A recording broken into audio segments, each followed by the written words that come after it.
They didn't burn the records. They didn't seal them away. They did something quieter. They stopped mentioning them. That realization hit me late at night, scrolling through a digitized royal ledger that shouldn't have bothered me as much as it did. I wasn't looking for secrets. I wasn't chasing conspiracies. I was following a simple family line, names, marriages, dates, the kind of work historians do every day. And then, without warning, the line just ended. No deaths recorded, no scandals noted, no official explanation, just silence. I remember leaning back in my chair, staring at the screen and thinking, that's not how royal history works. Dynasties don't vanish politely, they fall loudly, they leave paperwork, they leave trails. This one didn't, so I started again from the beginning. The place was a court that no longer exists in the way it once did. Its palace repurposed, its halls renamed, its portraits quietly relocated. The time period sat in that uneasy stretch between medieval order and early modern bureaucracy, when record-keeping was becoming standardized but still depended heavily on loyalty and discretion. On paper, this bloodline was legitimate. Recognized marriages, land grants, witnessed births. Their name appeared alongside kings and queens, not as rivals, not as threats, but as relatives, close ones. At first, everything looked normal. The earliest entries described a child born into the inner circle of royalty. Contemporary accounts noted celebrations, gifts exchanged, oaths renewed. This wasn't a hidden child or an embarrassment. This was someone acknowledged. For several generations, and the line continued. Carefully documented, carefully placed. And then something strange happened. The wording changed. Titles were shortened. Honorifics dropped. A name that once carried ceremony began appearing without flourish. Still present, but quieter. I noticed it because I was comparing two copies of the same register. One older, one transcribed later. The earlier version named a woman as of the royal household. The later version simply listed her name. No correction note, no explanation, just less. That's when I felt the unease, because this wasn't random, it was consistent. Across baptism records, marriage contracts, estate transfers, this bloodline was being slowly reduced, not erased outright, diminished, and that shouldn't happen by accident. Royal scribes were obsessive. Their job was to preserve legitimacy, to protect lineage. Removing status from a recognized bloodline would have required intention or pressure. So I kept going. About a century into the line, something even stranger appeared, a gap.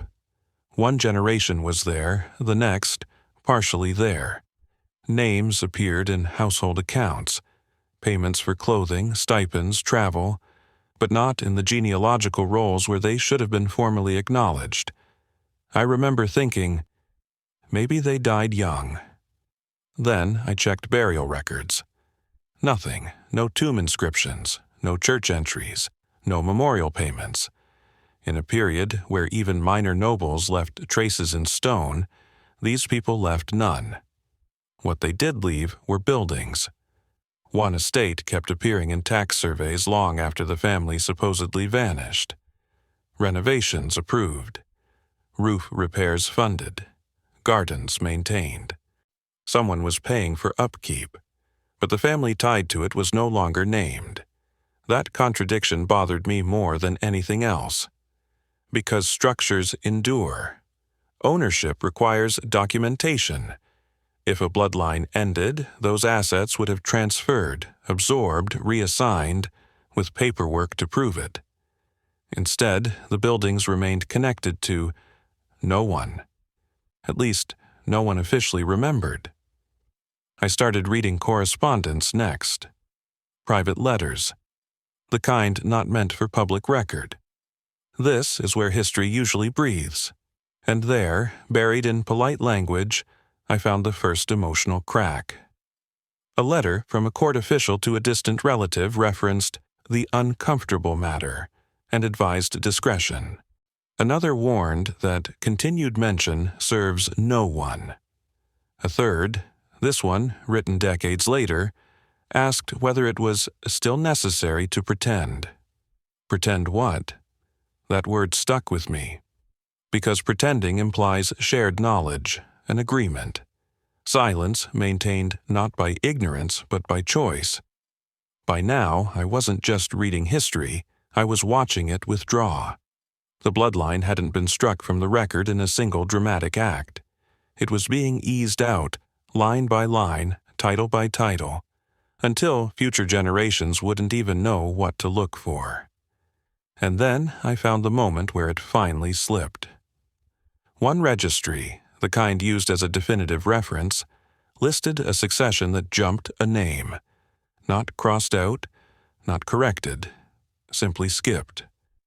The margin where the name should have been was clean. No ink blot, no erasure marks, no explanation. As if the scribe never even wrote it. That's when I stopped believing this was accidental. I checked earlier drafts of the same registry. In one, the name existed. In the final version used by later historians, it didn't. Someone had chosen the version of history that removed them. And once that choice was made, everything after followed naturally. Future scholars relied on the clean record. Teachers taught from it. Writers referenced it. The bloodline didn't disappear overnight. It faded, quietly, legitimately, on paper. The more I traced it, the more unsettling the pattern became. No public disgrace, no rebellion, no execution orders, no dramatic fall from grace. Just omission. Which raised a question I couldn't shake. Why would a recognized royal bloodline need to be quietly removed? Not destroyed, not condemned, just forgotten. I closed my notes that night with a sense of something unfinished pressing on me. The records described people who lived, married, owned land, and raised children, yet somehow left no descendants acknowledged by history. Either they truly vanished without trace, or someone made sure we'd never know where they went. And the next document I opened would force me to confront a detail that made that second possibility far more disturbing. The next document wasn't a ledger or a registry. It was a witness account. I almost skipped it because it looked insignificant. Just a personal memorandum filed among estate papers. No seal, no official heading. The kind of thing archivists tolerate but rarely cite. But the date caught my eye. It was written during the exact decade the bloodline slipped from formal history.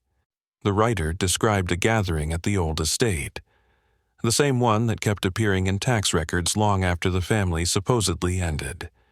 He mentioned arriving late, noting how the house was lit but unusually quiet.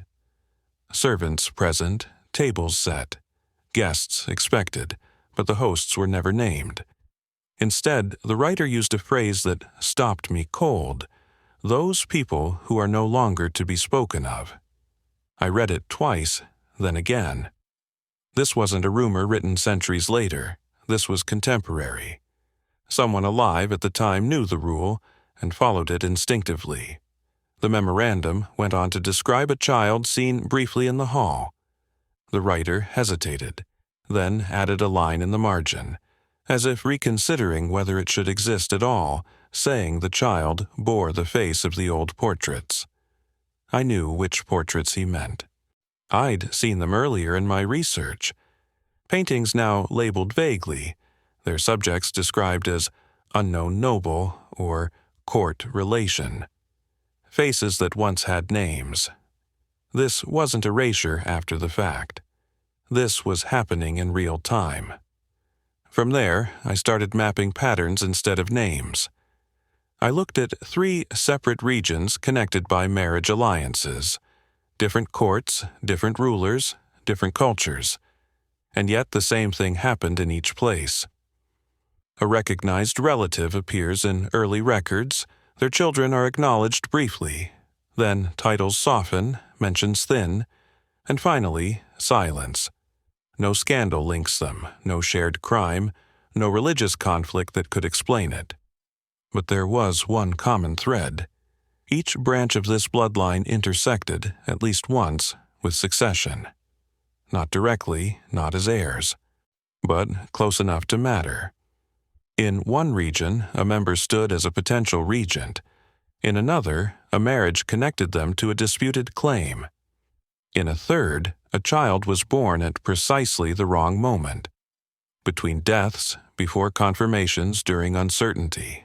Nothing illegal, nothing treasonous, just inconvenient. As I followed this pattern, I realized something uncomfortable.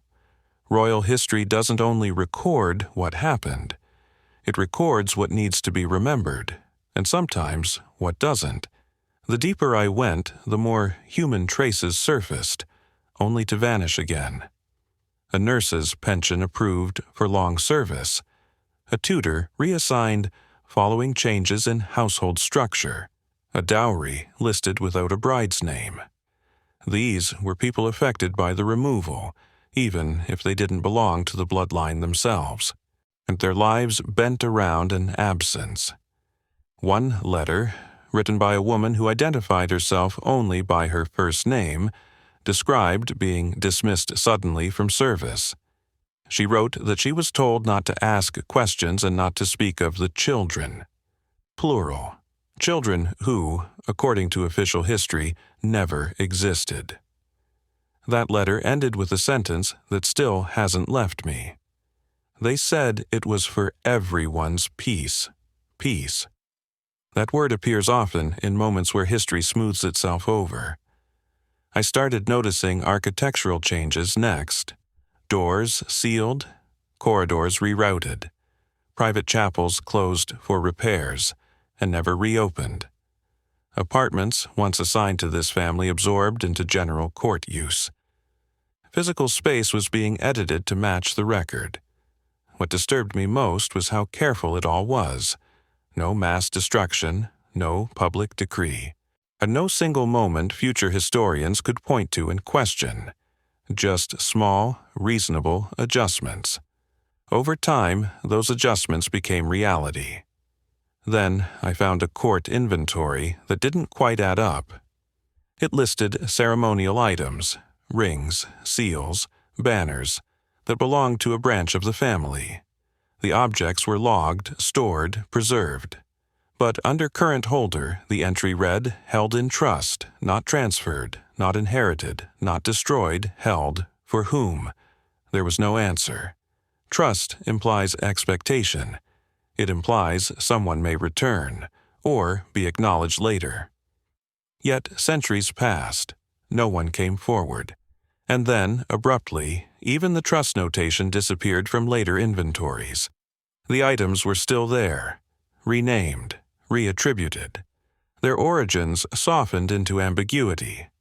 The bloodline had been removed not only from memory, but from future possibility.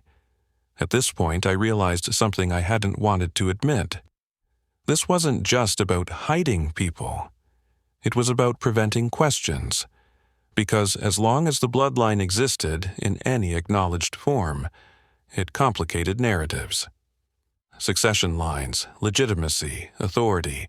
Removing them simplified everything. And simplicity is powerful. I paused my research for a few days after that. Not because I was tired, but because I felt watched in an abstract way.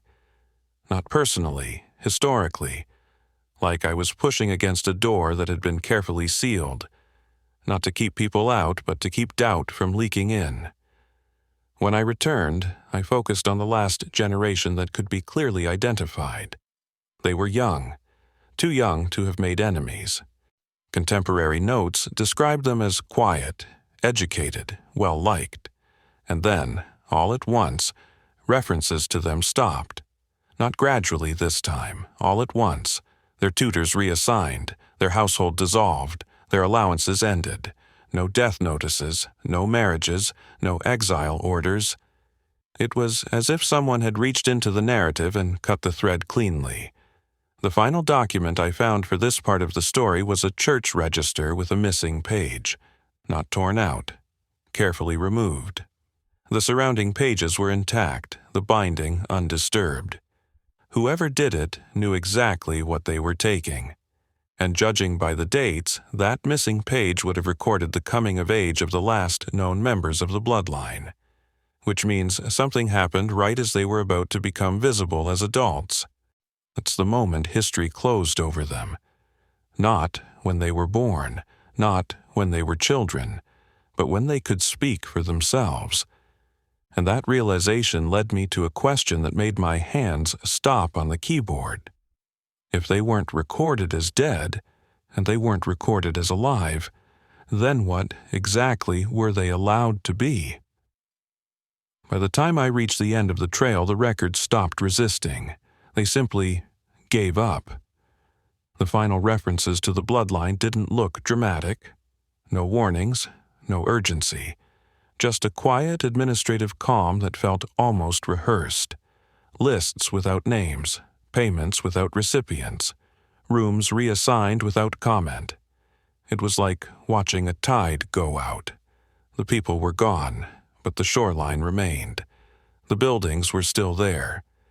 I could trace them on maps that survived into the modern era. Estates renamed after geographic features instead of families. Manors converted into administrative offices. A former royal residence turned into a heritage site, its informational plaque careful with language. It described architecture. It described renovations. It described periods of use. It did not describe the people who lived there longest. I stood in front of one such place years later, reading that plaque, and felt a strange disconnect. Because I knew, through ledgers, letters, silences, that a family once filled those rooms. Children ran those corridors. Lessons were taught by those windows. Decisions were whispered in those chambers. And now, officially, none of that mattered. Inside the archives, the same pattern repeated. When the bloodline ended in the record, it didn't create a void. It created a smooth continuation, as if nothing had been removed at all. New names picked up where the old ones stopped. New occupants inherited space without inheriting memory. This is how erasure works when it wants to last. Not violently, efficiently. I searched for descendants, not by name, but by absence. People who appeared suddenly without documented origins.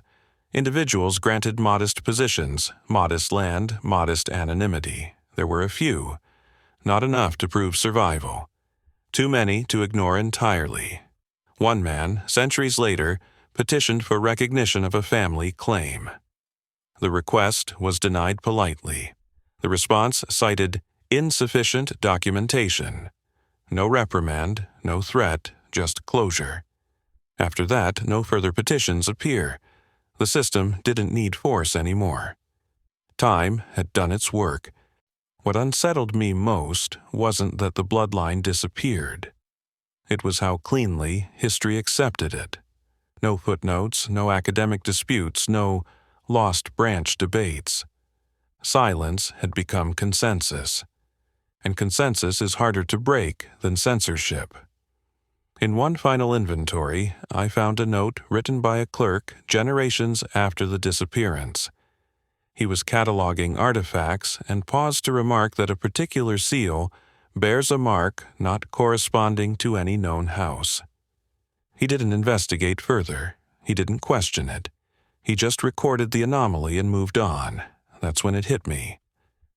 By that point, the bloodline wasn't controversial. It was incomprehensible. The knowledge required to even ask the right questions had been removed along with the names. History hadn't just forgotten them. It had lost the language to remember them. And yet, fragments remained. A chapel with no founding family listed. A coat of arms labeled Origin Uncertain. A recurring symbol appearing in places it shouldn't. Ghosts in plain sight. I tried to imagine what it must have felt like for the last members of that family. growing up in privilege, then watching it quietly evaporate, being instructed not to speak their own name, learning, slowly, that their future had been decided not by punishment but by omission. No exile to rally against. No injustice to appeal. Just doors closing without explanation. There's a particular cruelty in that, because resistance requires acknowledgement, and they were denied even that. In the end, the bloodline wasn't removed because it failed. It was removed because it complicated things, because it blurred lines, because it asked inconvenient questions simply by existing. History prefers clean stories, and when it can't make one, it edits. The last thing I did was return to the very first ledger I'd opened, the one that made me uneasy without knowing why. I compared it to the later versions again. The difference wasn't just names, it was confidence. The earlier record felt alive, specific, unafraid of detail. The later one felt curated, as if someone had decided what the past should look like, and then made it so. That's when I understood the most unsettling part of all. This wasn't an isolated case, this was a method. Quiet removal doesn't leave scars for future generations to study. It leaves smooth surfaces that invite no questions, and if it happened once, there's no reason it couldn't happen again. The buildings still stand. The artifacts still exist. The spaces are still there, only the people are missing. So when we talk about royal history, about bloodlines, legitimacy, and inheritance, I wonder how much of it is complete, and how much was simply allowed to fade. Because if a recognized royal bloodline could be erased so cleanly that even historians stopped noticing the absence, then how many others vanished the same way? What do you think? Share your thoughts in the comments.